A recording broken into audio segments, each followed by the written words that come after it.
এক বাড়িতে গেছি, দেখি এতগুলো বিড়ি পালা করে রাখছে, 2-4 হাজার বিড়ি। তো বললাম বিড়ি কেন? কয় হুজুর বাড়িতে মহিলা মানুষ, উনি বিড়ি বানায়।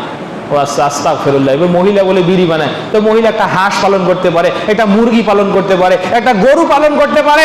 বললাম এখানে কয় হাজার বিড়ি? কয় 1003 হবে। কয় টাকা পাইছেন? কয় 1024 টাকা।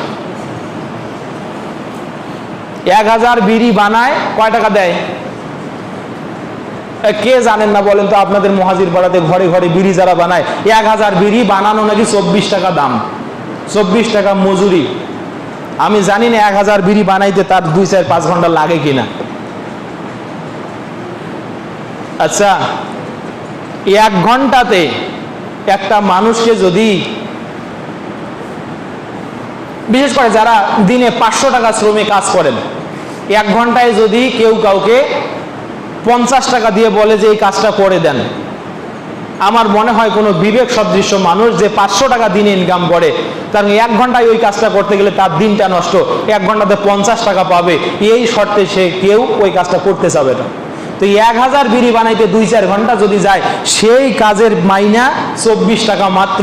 এর চেয়ে বড় জুলুম বিড়ির কোম্পানিরা শ্রমিকদের উপরে যা করে, এর চেয়ে বড় জুলুম আমার মনে হয় শ্রমিক শোষণ এই পৃথিবীর জমিনে আর দ্বিতীয়টা নাই।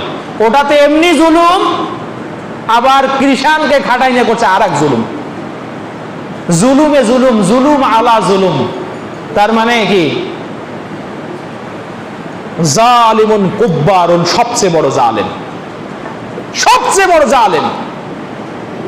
এই মহিলারা যারা বিড়ি বানান বাড়িতে বাড়িতে, আপনাদেরকে বলছি খবরদার, এই বিড়িকে লাথি মেরে ঘর থেকে বের করে দিতে হবে। এই নেশাকে লাথি মেরে ঘর থেকে বের করে দিতে হবে। তুমি হালাল ইনকাম করতে পারো না?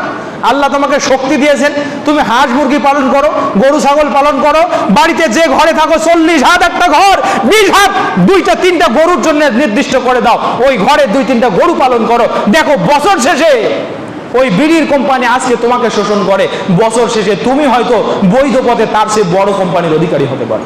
বিড়ি কোম্পানি না,